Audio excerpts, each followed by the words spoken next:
The following video is based on the Mi'gmaq Secretariat's research report entitled Reconceptualization of Mi'gmaq Governance. It draws upon oral testimonies from Mi'gmaq of the 7th District and provides evidence of Mi'gmaq people's continued efforts to use and live from the lands and waters of Gespe'gewa'gi. Cette vidéo s'appuie sur les informations rassemblées par le secrétariat du Mi'gmaq dans un document intitulé La réconceptualisation de la gouvernance Mi'gmaq. Le document présente des témoignages oraux de Mi'gmaq originaires du 7e district qui prouvent les efforts constants du peuple Mi'gmaq à vivre sur les terres et sur les eaux de Gespe'gewa'gi.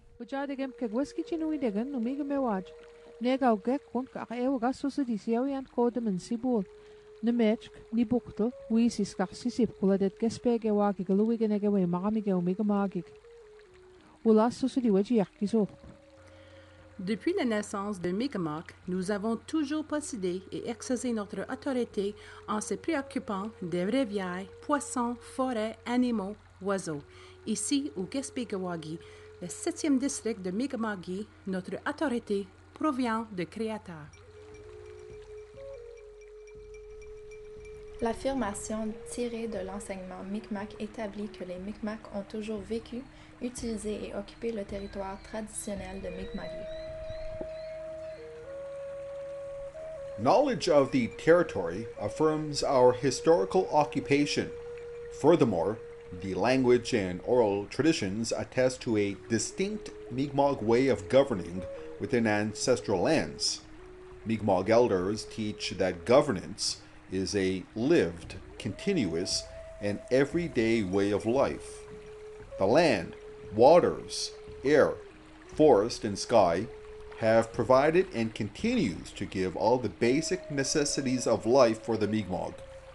In living with the land, water, air, forest, and sky, the Mi'gmaq accepted their rights and responsibilities to the territory and with each other. From these rights and responsibilities emerged systems of governance that are best understood through the Mi'gmaq language, stories, songs, and traditions.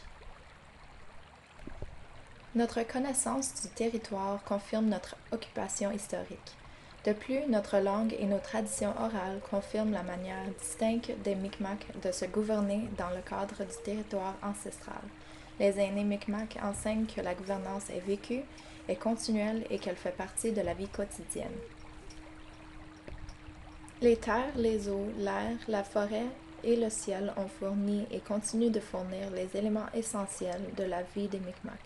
En vivant avec les terres, les eaux, l'air, la forêt et le ciel, les Mi'gmaq ont accepté leurs droits et leurs responsabilités à l'égard de leur territoire et entre eux.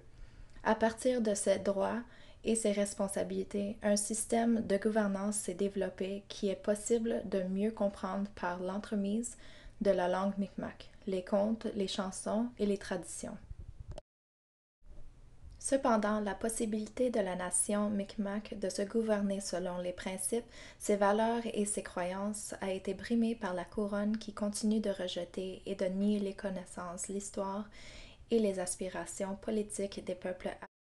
Les Mi'gmaq continuent de lutter contre la couronne afin d'obtenir la reconnaissance des droits et des titres aborigènes en plus d'obtenir le pouvoir de décider de l'avenir de la nation Mi'gmaq. Les témoignages suivants abordent les visions et les intérêts rivaux qui sont en jeu au sujet de la propriété, de la juridiction, de la gestion des pêches et du bois. Ces enjeux portent la question fondamentale de la gouvernance en général. The Mi'gmaq continue to struggle with the Crown for recognition of Aboriginal rights and title, as well as the ability to determine the future of the Mi'gmaq nation. The following testimonies explore the competing interest and visions of ownership, jurisdiction, and management of the fishery or the wood, and more specifically, governance in general. We begin in Gespe'g with Pascal Barnaby, who had been charged with the illegal harvesting of logs. Mr. Barnaby's story is told in order to illustrate Canada's limited vision of Mi'gmaq rights and title. Nous sommes à Gespe'g. Récemment, Pascal Barnaby a été accusé de récolte illégale de bois. Le cas de M. Barnaby est présenté afin d'illustrer comment le Canada interprète de façon restrictive les droits et les titres Mi'gmaq. Je me suis informé à mon supérieur, qui est mon chef autochtone de nation Gespe'gewa'gi, Mario. I asked first my chief of the Gespe'gewa'gi John Martin. band, Chief John Martin. Voir si, parce que je ne connaissais pas éventuellement tous les droits autochtones. Je lui ai demandé si on avait des droits pour aller récolter du bois sur les terres de la couronne. Suite à une discussion avec John, on m'a bien dit formellement, en français, je ne comprends que le français, qu'on avait le droit de couper du bois sur les terres de la couronne. Terre de la couronne, c'est un gros mot parce que John a bien dit que c'était nos terres ancestrales.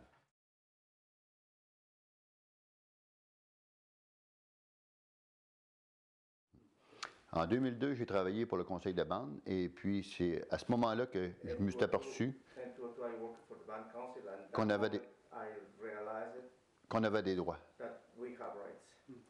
Le droit au niveau de la pêche, le droit au niveau de la chasse, et puis le droit de couper du bois sur les terres de la couronne. Supposément, entre parenthèses. Concernant le droit, c'était un droit de subsistance, qu'il me disait toujours.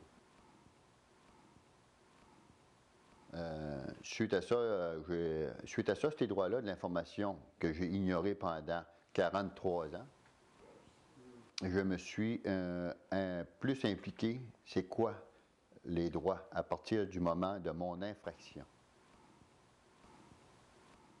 Parce que moi, je m'informais chaque fois à John quel est mes droits, quelle est la limite de mes droits et où je dois aller. Il m'a toujours très bien répondu en français.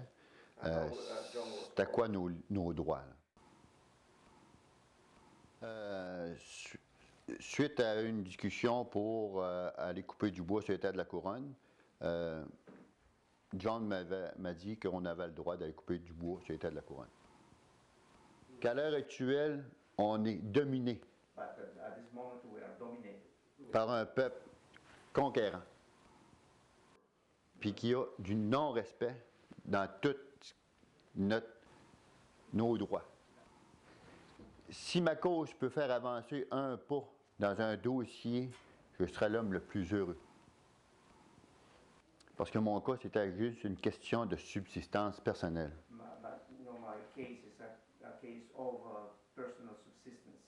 Et non un objectif commercial industriel.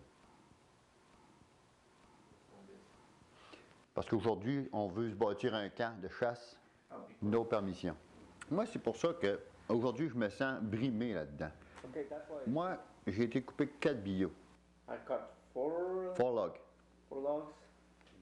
Puis tu vas voir un non-autochtone qui va aller couper des arbres de Noël en quantité industrielle pour question monétaire encore. Pourquoi il y a une injustice? Qu'est-ce que j'ai lu dans toute la documentation? C'est qu'ils considèrent le peuple autochtone comme un peuple ignorant. Nos terres sont en fiducie. Qu'est-ce que la fiducie? C'est on pourrait appeler ça un father qui s'occupe de tes biens. Aujourd'hui, en 2005, les Autochtones ne sont pas ignorants.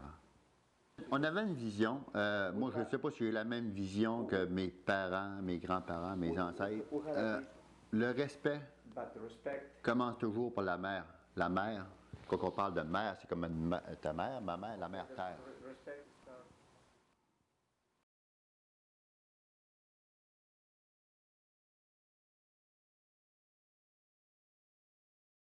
Qu'est-ce que l'on donne? Qu'est-ce que l'on donne? On redonne à la terre ce qu'elle nous a donné. Oh. J'ai été entrepreneur forestier, j'ai planté à peu près, question d'arbres, on parle de plusieurs millions d'arbres. Puis chaque fois que je récolte une bête, un saumon ou un arbre, on met,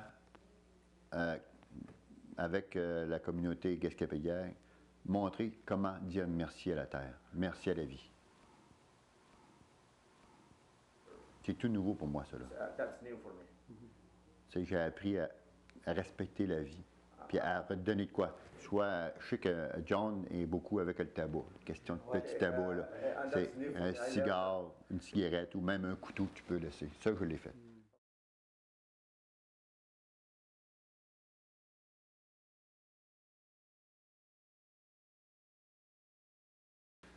Qu'est-ce que je veux atteindre pour ce cas-là? C'est une question de droit. It's a question of right. C'est une question de droit que je me suis aperçu, que je vois en 2005 qui n'a jamais été respectée. Yes, I know. Demander soit à la couronne, au gouvernement, de dire ces Autochtones-là, que moi, j'ai vraiment été dans la peau d'un blanc, moi. Puis aujourd'hui, c'est plus la même chose. Je l'admets, j'ai été coupé du bois. Je l'admets, j'ai été coupé du bois. Sure, I went to law. J'admets que j'ai demandé de l'information. Yes, I went to ask information. J'admets que j'ignorais totalement les droits autochtones. Yes. La question aujourd'hui, c'est où sont ces droits? But today, my question is, where are these rights? Où sont ces droits? Puis où est le respect And where the De- respect? de l'histoire du Canada? Par rapport à mes enfants, c'est pour ça que je veux aller de l'avant là-dedans. That's why I want, for my children, that's why I want to go forward. Il faut vivre des expériences pour s'apercevoir qu'il y a des erreurs. Yeah, Puis je prétends que c'est une cause qui devrait être défendable. Je ne dirais pas pour l'humilité, mais pour une question de droit et de respect. just because the basic question of right and respect. Pour mes enfants, puis pour les enfants qui viennent. For my children and for the children after them. À la mémoire de nos ancêtres. Pascal Barnabé's struggle is a nation struggle.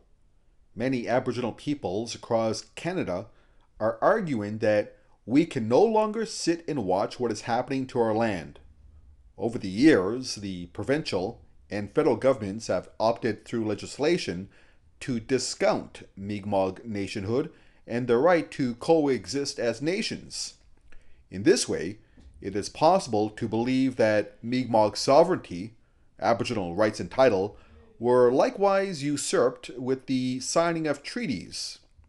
Treaties affirm Mi'gmaq sovereignty, which must be reconciled in a meaningful way by Canada. La lutte de Pascal Barnabé est la lutte de la nation. Nombreux sont les indigènes à travers le Canada qui affirment qu'on ne peut plus rester indifférent et se contenter d'observer le sort qui est réservé à nos terres. Au cours des années, les gouvernements provinciaux et fédéraux ont adopté des lois qui nient l'existence de la nation Mi'gmaq et le droit de coexister en tant que nation. De cette manière, il est possible de croire que la souveraineté Mi'gmaq, droit et titre aborigène, a été usurpée à la signature des traités. We now turn to the salmon fishery in Listigouche, recalling the 1981 raids and the challenges of creating a space for Mi'gmaq jurisdiction in an environment where Canadian authorities refuse to recognize Mi'gmaq sovereignty. Our interview is with Wendell Metallic. Examinons maintenant le cas de la pêche au saumon à Listigouche en nous penchant sur le raid de 1981. Ce cas nous montre les défis visant à créer un environnement favorable à la reconnaissance de la juridiction Mi'gmaq par les autorités canadiennes qui refusent à reconnaître la souveraineté Mi'gmaq. Voici notre entrevue avec Wendell Metallic.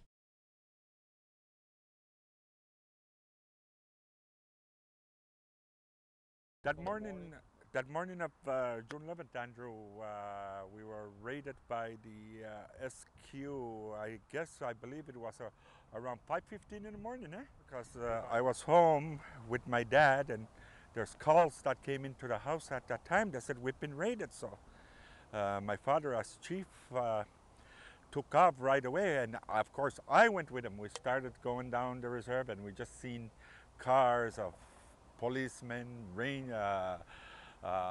DFO officers and whatnot, and we just couldn't believe it. And at the time too, as Councillor Michael Isaac that was being pushed around, and here at the old wharf, which we're at the new one right now, but it was quite an experience. So my father got on the phone right away, and there were calls from we had open line communications with the federal, provincial, Minister Lassard at that time, I believe. Yeah, Minister Lassard authorized the raid to happen. There were ultimatums prior to that were given to the Listuguj First Nation Listuguj Bank Council at that time. And they told us the ultimatum is you guys have to pull your nets out by June 10th. By June 10th, if you don't, there wasn't agreement signed that year. At that time, as far as I recall, there wasn't the agreement signed yet for the coming season. And once they gave the ultimatum to us by Mr. Lazard Sabas, when the ultimatum was given, we refused. We said, if that's the case, we will not sign any agreements this year. Our fishermen, fisherwomen will still be out there. Nobody from there, nor the provincial or federal governments are going to stop us from fishing. There is nobody. We have our own laws. We have our own regulations. We're going to go the Mi'gmaq way. We're going to fish. And finally, we came up with a management plan, and they still did not accept the management plan that we sacrificed over $1 million for a year. They said, no, you can't go with this. You're not going to be funded. So be it. So we let go of funding that year. But guess what? Next year, they're the ones that came back to the table and they said, we are going to continue what we're doing. We're going to put our own rangers. So I don't care if we have to fund them by our own government, and we will fund them. Sure enough, 1993, we come up with a service contract with the province. They started funding, so we were able to get trucks, we were able to get boats, and from today on, that's what's going on. And since that management plan was implemented back in 1995, nobody has been charged for illegal fishing, obstruction, or things like that. They used to do that every year. That's absolutely not happening anymore. It doesn't. We have our own rules. We have our own regulations. We have our own Mi'gmaq law that was developed by the fishermen. That's the best thing about it. The law itself was implemented by the fishermen themselves. Yeah. When speaking about the salmon raids of 1981, the struggle over the resource, the negation of rights by the provincial government is evident. With the support of the community, Mi'gmaq fishers refuse to leave the water and continue to fish along with the way of life that the fishery supports. Quand il est question du raid de 1981 au sujet du saumon et de la lutte concernant les ressources, la négation des droits par le gouvernement provincial est claire. Avec l'appui de la communauté, les pêcheurs Mi'gmaq sont restés sur la rivière afin de continuer à pêcher selon la manière de vivre que soutient cette pêche. Finally, in Gespe'gewa'gi, we draw upon Bernard Jerome, who shares his story about the Gespe'gewa'gi River as a way to understand Gespe'gewa'gi's assertion of the development of a responsibly-based approach to the management of the Cascapedia River system. Finalement, à Gespe'gewa'gi, nous rencontrons Bernard Jérôme qui nous parle de son histoire à propos de la rivière Gespe'gewa'gi. Son propos nous permettra de comprendre la vision de Gespe'gewa'gi au sujet de la gestion des eaux de la rivière Gespe'gewa'gi qui repose sur le développement d'une approche basée sur les responsabilités.